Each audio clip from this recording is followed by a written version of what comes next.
กินเพื่ออะไรเด้อกินเพื่อเด้เด็กข้าวต้มหรอมันเพียมาแล้วเด้เอาไหม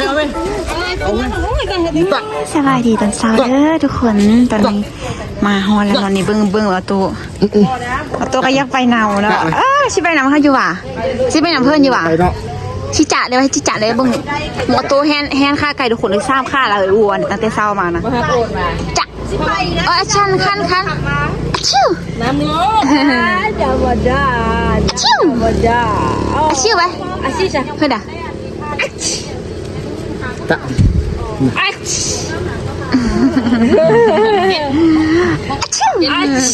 โอ้ยเป็นไงเป็นไงไอ้แควเลยเดี๋ยวทางลูกมันเลยจ้าชิวโอ้ยมันเป็นยังน้อยแล้วนี่นะมันขัดหน้าขัดตาหมดลุกไปขี่รถไปเพื่อนไปเพื่อนซะไปบื้น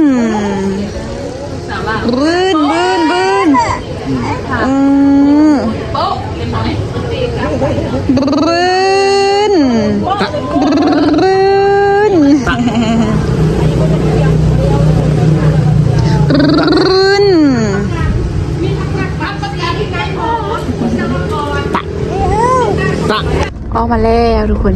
ขูดนั่งในน้ำ3 คันเนาะต้นเอารถไอ้ตัวเลยกับรถพวกแม่เพิ่นทำร่างกันมาแล้วอันนั้นเดือนเครื่องที่เดือนทุกอย่างหันมืดว่ะเครื่อง100 บาทขนาดหิวขนาดเอาขึ้นร่างรถไอ้ตัวหัวตี้คนน่ะขึ้นมือเสานี่ดิคนขึ้นวางกินรถเพิ่นก็ใส่เครื่องน้อยนึงมันย่อยใส่น้ำใส่ไปทุกคนไปแจ้หางนี่เนาะตอนนี้จากโมงแล้ว9 โมงปลายพอดี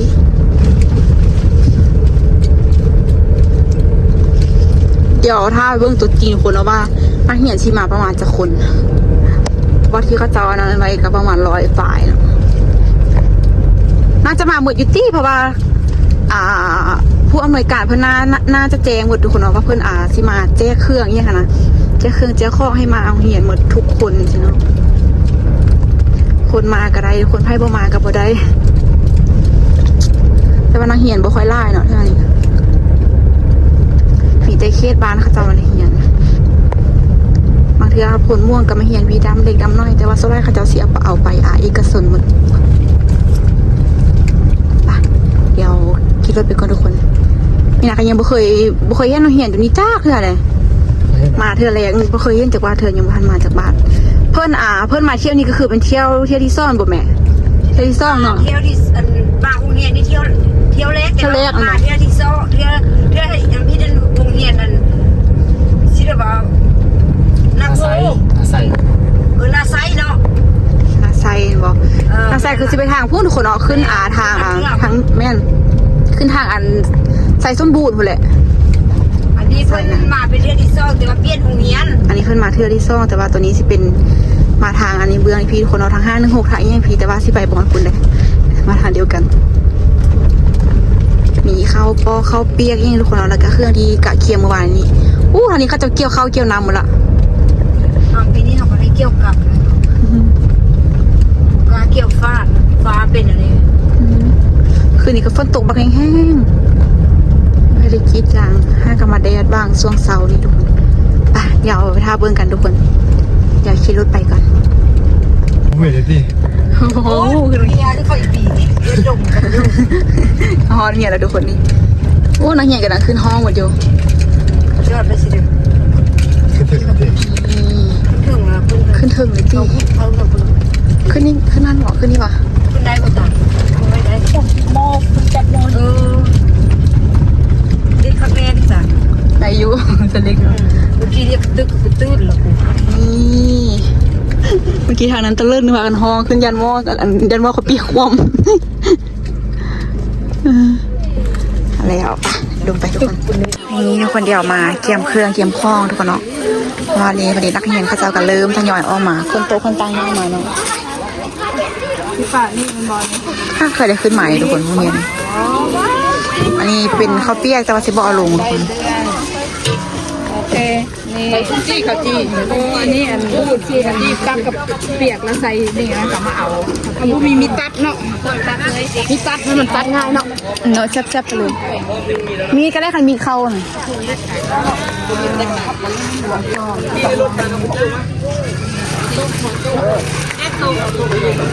ตัวเอามาแล้ว นี่มันใส่กับกีป่ะบ้าวันนี้ท่านบอกเพราะว่าจี้ไม่เอาบุญมันเขาเข้าไปใส่ตู้เดียวโต๊ะตั้งเขาอยากยอมเขาอยากเส้นหมี่ก็ได้ ตัวนึงมันเนาะ โต๊ะแล้วกับแดนแล้วทำกับเปียกสมัคร พอมันเหี่ยวห้ามตัวห้ามเตามา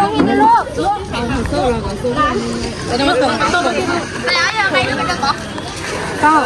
เอาวันนี้เอาถุงยางมาถุงนึงเขาจะกินแล้ว คือน้อยเนาะจะแพงขนาดน้อย เดี๋ยวมีการมาไม่ได้แหละตักอย่างเลยตักลงเป็นยมวัดวัดถุงยางมาเดียวอิ่มแล้วตักเปียกนี่ค่านมเนาะอันเดียวจองมาเดียวอิ่มนี่ถุงยาง นี่เป็นข้าวจี้คุณเนาะแม่แว่นตก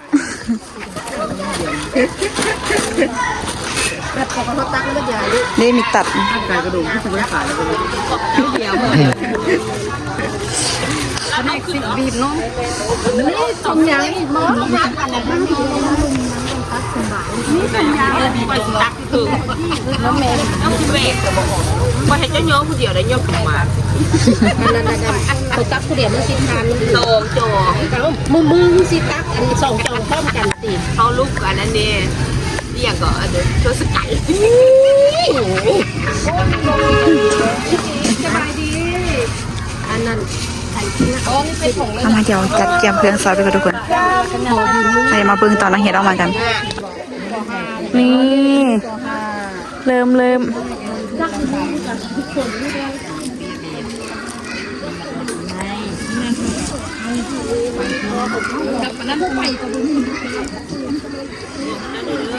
พวกเงียนี่เงียบเทวะเนาะตอนเฮาอยู่คือบ่เงียบอย่างนี้วะเป็นน้ำตอนเฮาอยู่มีคนไล่บ่เนาะ มาเอาเลยเอาต้องแต่หุ้นบอก อู้ตัวเมียกันนั้นจับเพิ่นมาไปเที่ยวเพิ่นแมงมา จับเอาบ่วงเด้อ แมงมาจับเพิ่น เอาไก่เราจะโมพอกันได้บ่วงนะ ไอ้ตาน บอก เอาแมงมาออกจากร่างในตู้แดะทางล่างเพิ่น นี่ จับเอาบ่วงเราที่มาเอาเปียก เขาจี้เดี๋ยวยายเพื่อนจะเดินเขาจี้กับบุญแล้วแปลเขาจี้ แล้วไปเอาข้าวจี่ ย่าไม่เอาเขาจี้ เอาลีกกัน มาเพี้ยเลยมาที่มาเอาข้าวจี่ ไม่อยากอันเดียวแล้วล่ะ ไม่ได้เอาได้อยู่ล่ะ เอาได้อยู่ล่ะ จะไปสะดุดกำนี่ล่ะเลยสอดเด็ดเลยลืมหกอย่างเขาแคบใส่เนาะเดี๋ยวกินมีมองกินอ๋อมันเขาจะมันบอลกินได้เนี่ยนะ ขันบอลเราเอาไปก้อนไปเอาข้าวเปียกไปไม่ได้ว่าเราจะมาเอาไหมกินข้าวเปียกแล้วเราจะมาเอาก็ได้โบต้าคุณละอันเด้อนักได้อีกเด้อโบได้ ไปก่อน ไปเอาข้าวเปียกเราไปไว้หน้าโต๊ะก่อนเด้อเราเอาเมาอีก กลับไปเพื่อนลูกทีม ก็ไปลูกซีนเสียไปหน้าโต๊ะเราออกมาเอาอีกเด้อ จังนั้นก็สิไปต่อแถวก่อน แมนโฟมเห็นไหมคนมาดีเด้อคนอยู่ใส่มารยาทดีเลยนกเด้อนกเด้อ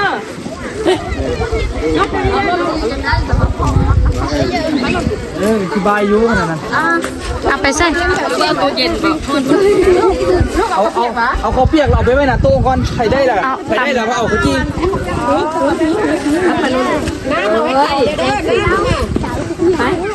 ไปมาเอาเลยข้าวเปียก เป็นหยัง น้ำดื่มให้ไปได้น้ำดื่มเมาน้ำดื่มลิงเองน้ำดื่ม เอาข้าวจี้เอาวุ้นเราไปเอาน้ำดื่มเด้อ ใจอยู่ที่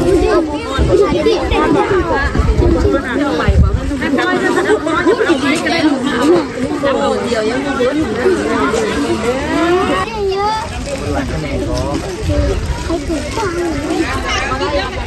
กินเพื่อเอ้ยเด้อ กินเพื่อเด้ เด็กข้าวต้อหรอบอกจะเป็นเฮียมาละเด็ก เอาไว้เอาไว้เอาไว้ โอ้ยก็เฮ็ดได้ง่ายกินก้อนบ่โคนเนาะ โอ้ยบ่อยหมอบอกยังไงเอาทุกอย่างใส่อัน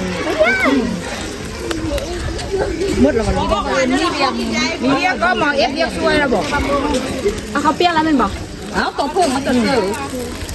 เอามีดโกงสีนะนี่มัน เอานี่แม่หมดเอาตัวนี้เลยสบาย มีดตัวนั้น มันเหี้ยน้องเด้อบ่ปอกตอนเอาอยู่เฮาก็คือออกมาเที่ยวห้องทุกคน อันนี้น่าจะเป็นห้องป .3 ป .4 บอกว่าน่าจะเป็นป .3 ป .3 เมื่อกี้ป .4 กับป .5 มาพร้อมกัน เอาขี้กับน้ำเด้อ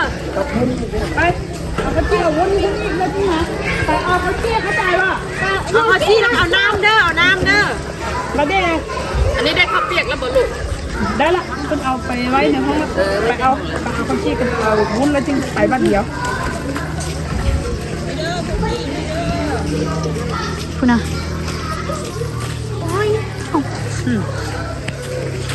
เฮ้ยเดี๋ยวพ่อมูเอาให้หนูสิ เอารถเอารถกูได้แล้วกูได้มาที่แล้วแล้วเอาเดียว เอาข้าวจี้ได้หรอ เอาข้าวจี้แล้วบ่ลูกได้แล้วบ่เปียก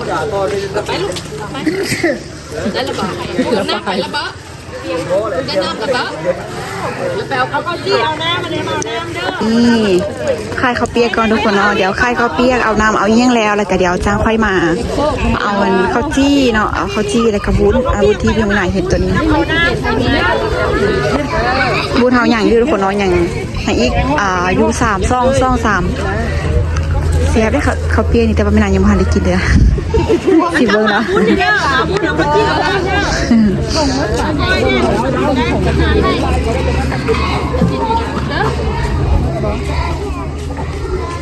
ฉันบอกพอแล้วมาเอาทำดีเจ้าคุณ แรงงานเนี่ยจะเขาเปียงหมดตัวตัวนี้มีตัวนะใส่รองเขาได้ลงหัวเนี่ย มีตัวแล้วเนาะตัวต่อเอ้ยครบ ไม่ได้มาพวง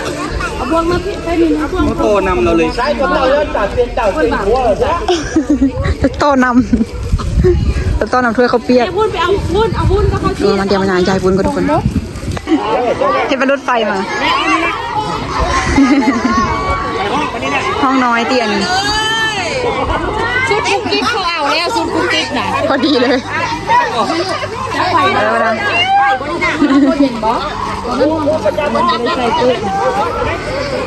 เอาโจมไปช่วยเด้อบอลอนได้ค่ะ กูประจำห้องต้องการทักไป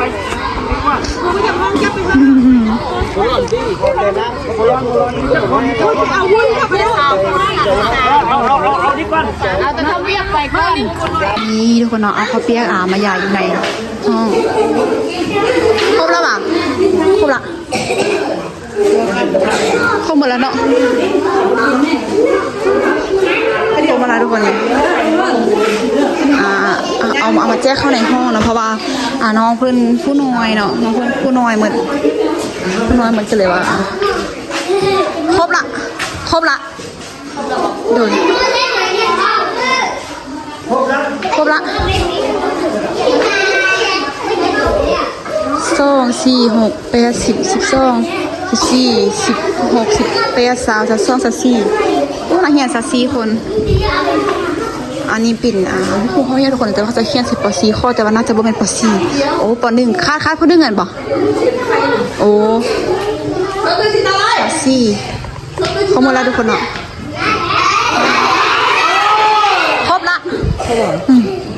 กินรสนี่คูณครบแล้วเขาไปเอาข้าวจี้มาได้เมื่อกี้บ่ได้ข้าวจี้เมื่อกี้นะข้าวจี้ซื้อวะแล้วข้าวจี้ซื้อครบแล้วเอากินเลยร้านกินรสเลือดไล่ละกินรสไม่กินรสเส้นน้ำมันบอกอันนี้ปอนึ่งทุกคนเนาะปอนึ่งมาเลยกิ กินให้หมดเด้อกินให้หมดเด้อไปเดี๋ยวไปหาร้านต่อทุกคนเนาะน่าจะเลื่อไล่อยู่เพราะว่านักเห็นกับคาดกับเพื่อนเป็นไข้ไปไหนเลยเนาะส่วนที่เลือกคือแจ้งพวกครูพวกครูอาจารย์และก็สิเป็นแบบคิดว่าแบบพ่อแม่นักเรียนสิมาแต่เพิ่นบ่มาทุกคนเนาะก็เครื่องกันเลื่อไล่เติบอยู่เดี๋ยวเพิ่นกินข้าวกินน้ำอย่างแล้วแล้วก็เดี๋ยวสิมาแจ้งเป็นเครื่องเป็นปึ้มเป็นบิ๊กซ่อแล้วก็เครื่องนุ่งอย่างต่อเนาะเดี๋ยวถ้าเพิ่นกินข้าวกินอย่างแล้วหมดก่อนก็สิออกมาเทอละห้องคือเก่าทุกคนเนาะอันนี้ไอ้ตุ้ยเอาบ้านแล้วไอ้ตุ้ยบ้านเขาจีนมแซ่บกว่า พูดแล้วไล่แล้วยังไล่เลย รสกินรสใครจะกินเขากินมีอยู่ ยังไล่ กินร โด ส ย แล้วเขากินวุ้นอยู่ ยังไล่อยู่วุ้นก็ยังไล่ นักเรียนนี่เด็กหญิงกิ๊กกุ๊กกิ๊กนี่อาจารย์กินรสเด้อชุดเดียวนางนั่นเอาแล้วน้องชุดกุ๊กกิ๊กก็ได้ ยังเลื่อไล่ทุกคนเนาะ พวกอาจารย์แม่เหมือนเขาหัวกิ๊กเกลือหวานฮะกินน้อยกินเลยน้อยหวานเทพกับกี้อยู่นี่เอารสอาจารย์เอาใส่ถุงเอาซ้ำไปได้ อยากให้ครูเขาจะอยู่ในห้อง ให้คลิปเพื่อนเลยเด้อ ไปแล้ววะโอเค ไปกดกาต่อมา มาเติมรอบซ่องเลยทุกคนบางคนก็มาเอาข้าวเปียกบางคนก็มาเอาข้าวจีเนาะรอบที่ซ่อง ไปแล้วได้นี่กับพระเจ้าเอาเจียวให้น้ำมา มีนากับบ่ายข้าวเปียกกันแล้วกินข้าว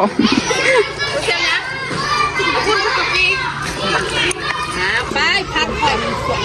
เอาคุณพ่อเขาจีมันจะได้เขาจีนะ ขึ้นมาละ ใครอยากได้ลูกมาทางนี้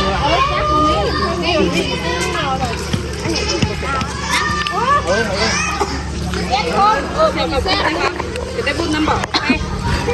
บุญเชื่อเขาจียำยั่วเขาเปียกไม่ได้งามแต่ลูกอยากได้เขาจีจะเขาเราถูกแต่น้ำหลักให้เองเด็ดยำยั่วเดี๋ยวเด้อขี่รถมาเด้อนี่น้อยเที่ยวเขาอยู่นี่น้อยเขาเปียกเลยเหรอเด้อเขาว่ากีฬาท่านได้ลงมาเขากีฬา ว่ะข้าวจีเอาบุญยิ้มข้าวเปียกหมดละยังข้าวเปียกเอาตาข้าวเปียกไว้ทุกคนเนาะไพ่บออาไพ่อยากเติมกับมายืนฮอปซองอยากกินอีกอย่างแล้วอะไรก็เดียวจังยายเครื่องยายข้องแล้วก็มีดีโดทุกคนเนาะดีโดใส่แข้งดูใส่แข้ง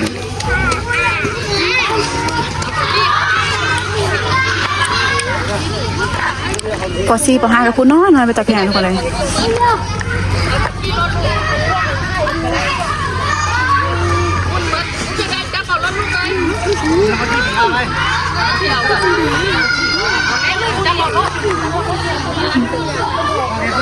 เหมือนละ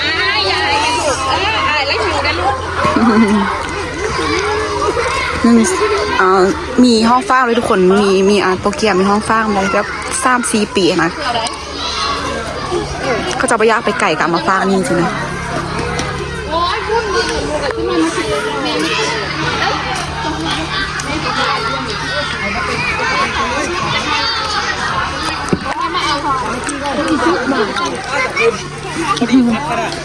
มีผงนะของจีนี่จะไม่อย่างฮัดกันนั่นผู้ใดกินมดเขากระโทกได้โทกมันฮัดกินพอดีแล้วล่ะ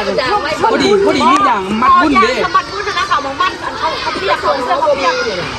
บอกเขาเจ้าถุงใส่กับจีนี่เด้จีกับบุ้นนะมันเขาเอาห่อกันนี่พอดีเลยเนาะไม่จะได้คือพวกมาว่าเล่นเรื่องนี้แซ่บเอารถเอาหม้อมาเอาเด้ใบหรอเด็กกินบ่หมดเลยแค่ไปกินตาบ่เฮาเฮ็ดหมดนี่เลยวันนี้เฮ้ยวันนี้เราเบื่อจังผู้เครื่องเลือไล่ทุกคนเขาเปียกกับเลือดปะคะไล่อะไรบ้างมาเติมฮอปซองอะไรอย่างเงี้ยไล่ก็ยังกลางมอนบอกไล่บอกกลางมอน ตั้งขึ้นลงมา นี่ทุกคนเครื่องนะมีข้องผู้หญิงข้องผู้ชายเนาะอันนี้เป็นเครื่องผู้ชายมีนมมีขนมมีเกลือ ที่ผ่านล่างกันเนาะ ป้ายปะนี่มาแล้วเดี๋ยวแจ็คเครื่องยายเครื่องยายข้องคนเอาไปเนาะ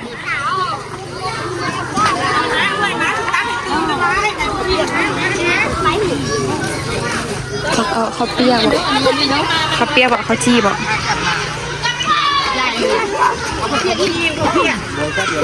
เปียกมาทางพี่ได้ เปียกน่ะเปียกเพิ่มน่ะ ว้าวละแกกินแต่ข้าวจี้อิ่มหมดละ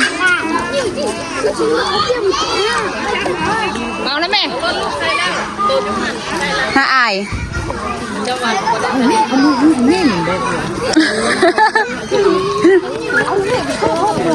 เอาข้าวเปียกบ่อิ่มแล้ว โอ้ข้าวจี้ก็สิหมดละกินข้าวเปียกอิ่มมาแล้วทุกคนเลยกินข้าวเปียกอิ่มเมื่อลาพากันมาเอาข้าวจี้ฮอบซ่องฮอบซ่ามทุกคนเอาข้าวจี้บุญหมดละหมดแล้วข้าวจี้ก็หมดแล้วเดี๋ยวทุกคนเอาเบิ้งกระซานอากาศเดี๋ยวสิมาย้ายเครื่องย้ายข้องกันนี่เตรียมตั้งรถเลย อันนั้นผู้ชายพี่ผู้ชายพี่กันได้ไหมผู้ชายพี่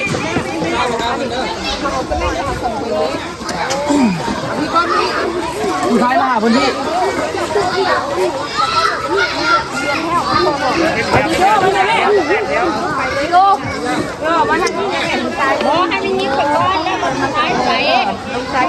เดี๋ยวจับดีด้วยเดี๋ยวเรากระแลมเด้อมาเป็นห้องไอ้ตัวนะเอาไอ้ตาลไปเลยไหมตัวตาลมาเจ็บดีด้วยตาล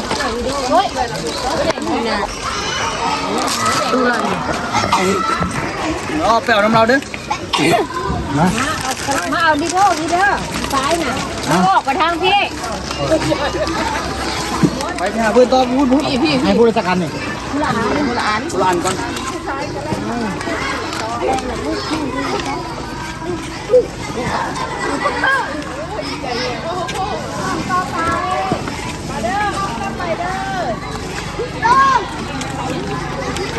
ถูกไล่เต็มมือเลย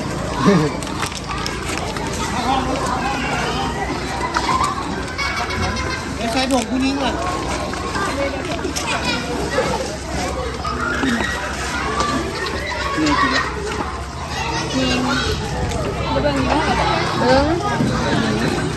การนี้เดือดร้อนนี่มันยืดยืดล่างล่างเหรออ่ะป่านทางบริยายแล้วนี่เอาผู้ชายมาพี่ผู้ชายน่ะผู้ชายมาพี่เทละคนมารับพี่ลูกทั้งไฟยิงเอาอ่ะทั้งไฟยิงมาพี่วันนี้มาเอาดีโดต่อนี่กระบอกแล้วเจ็บคนงามแบบงามเขาอ่ะดีโดขนาดได้ปะมันเถื่อมันได้มันก็ได้ด้วยไปบ้านไม่ยังลองเรือที่ดีรอแจกน้ำหลังอีกอันนี้ไม่ได้ครบมาทุกคนก่อน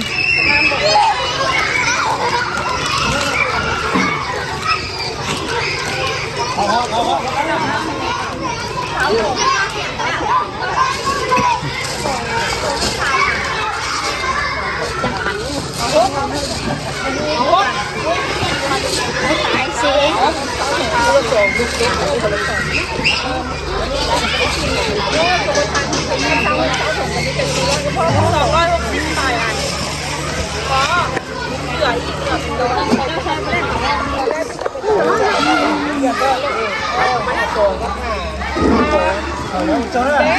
กเสียอันหนึ่งเกี่ยวสองเลยเด้อเอาอันนั้นคือสองอัน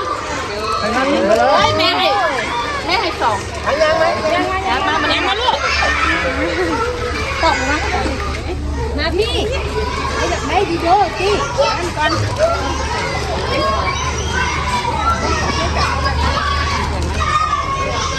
โอ้สิกังมาตัวนี้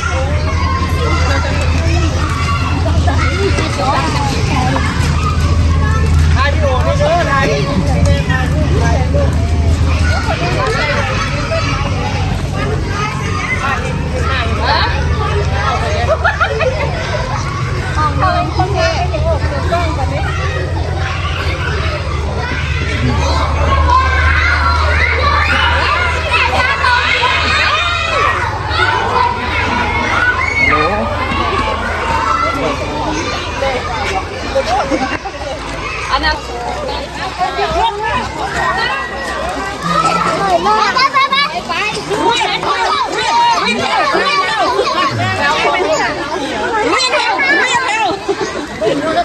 เอ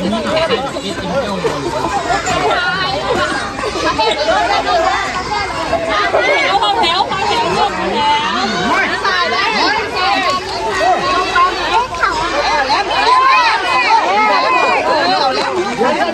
ย้ำมาตัวนี้ย้ำมาตัวนี้ นี่ตัวนี้ห้องเกียมกูน่ะห้องเกียมตามแล้วต่อมาปะต่อเลยนี่นี่ก่อนห้องเกียมว่าต่อไปขายเปลี่ยนแล้วต่อคนสวยมาเลย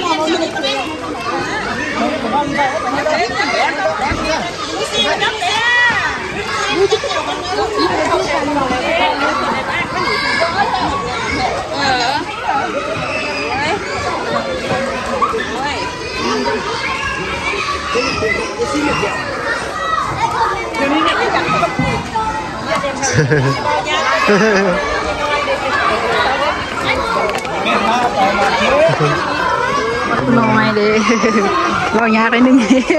ให้เรียนแทบไปรถไฟออกมายิงคนยิงใส่พอใส่ทุกคนเนาะห้องเกียมเลย5 กับ3-4 ปีนี่ก็นี่4 ปีปลาย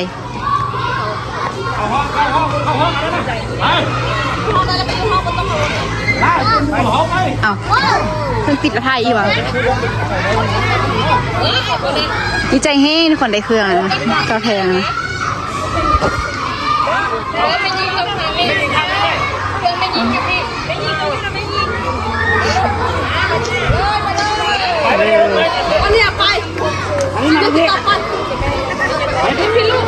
ไปยิงไปทางนั้น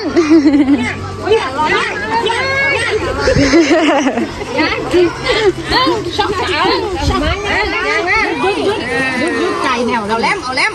ก่อนเอาแลมก่อนเด้อใจก่อนแล้วก็เราไปตะแพงพูดได้น้อยทุกคนนะไหมตะแพงแล้วพูดได้น้อยนี่ใจก่อนคุณไปห้องคุณเ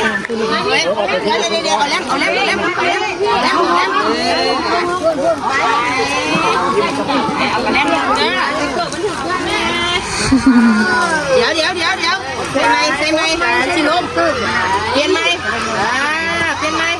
โอเคใจกันใจ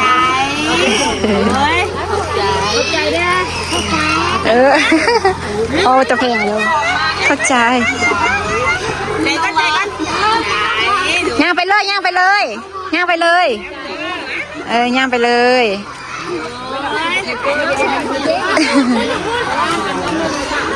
อาไปแล้วเนอะเรียนแท้แล้วคนน้องเครื่องสายภาษาเคยยิงพอยิงใจก่อนมาแล้วยังห้องนี้เนาะยังป.1ในห้องป.1อีกห้องนี้ห้องสุดท้ายแล้วกำหนดทุกคนเรียนแท้ผู้ชายพอสายเด้อทรายอยู่นี่เรียนแถวแน่นี่แหละโอ้ภาษาอะไรก็พูดยิง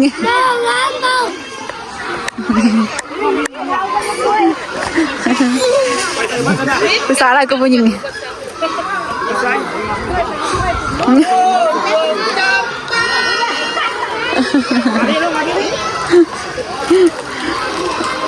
เดี๋ยวอันนี้เป็นตอนนึงทุกคนเดี๋ยวใหญ่มืดละกา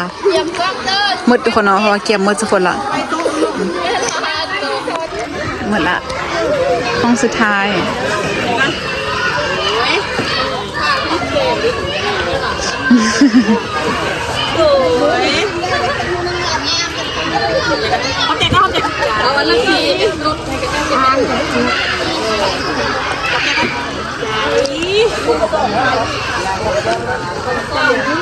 เลื่อย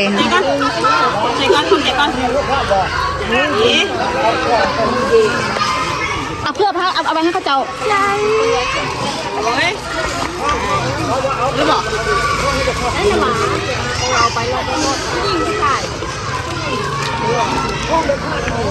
ห้องมันเลือดทุกคนเนาะแบบพ่อได้เขาเจ้าคาดก็เอาไปให้เขาเจ้าสินะถ้าเขาเจ้ามาแล้วก็เจอกันเล็กเลยอ่ะแกอ่านรุ่นใหม่ หมดแล้ว เลยแม่มันกิน หมดแล้วทุกคนนี่ตัวได้เลือกก็เอาเข้าห้องให้เพิ่นเนาะเอาไว้ให้เพิ่นมาเฮียนมามื้ออื่นกาให้เพิ่น โอ้นั่นไปละเด็กน่ะ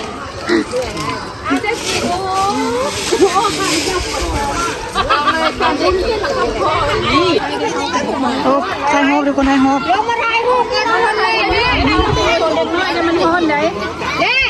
ไปไวลงมาถ่ายหูไปตนเด็กน้อยมันฮอนไปไวมาจริงจริงไปผมคือถ่ายรูปเลยขอชี้ถ่ายหายไปว่าคุยถ่ายแล้วไปเขายืนถ่ายกันไป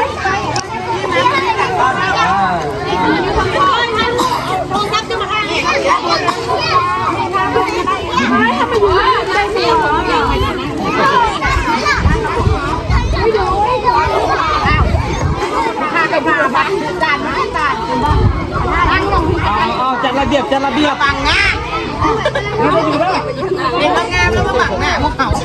ไป1 2 3ข้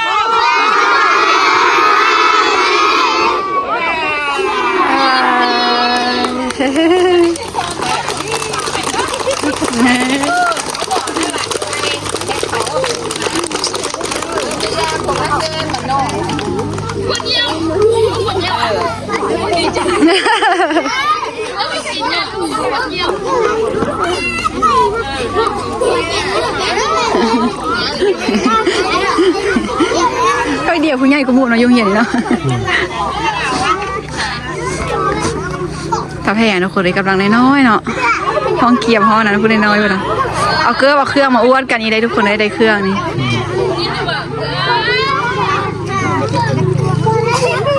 เอาเครื่องมาอ้วนกัน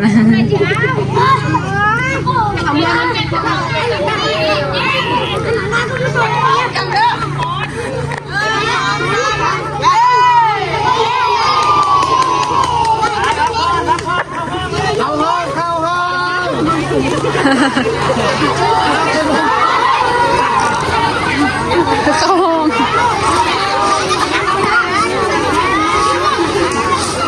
เจอปะสุดท้ายทุกคน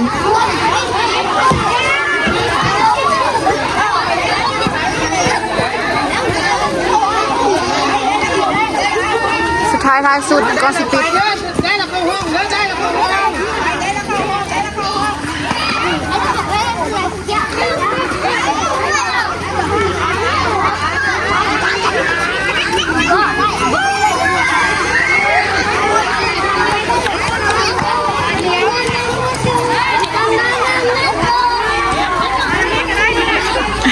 อารมณ์ดีสุด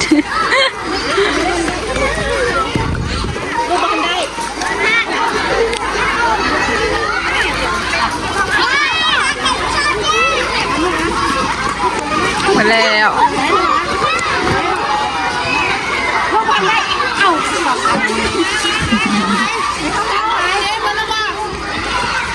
มาแล้ว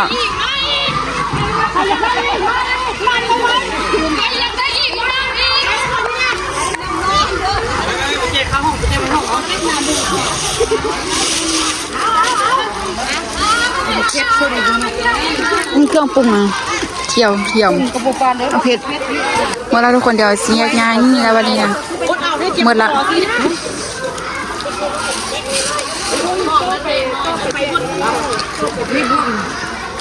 เรือปากลายปีโป้น้ำมันเหนียวขึ้นหมดละ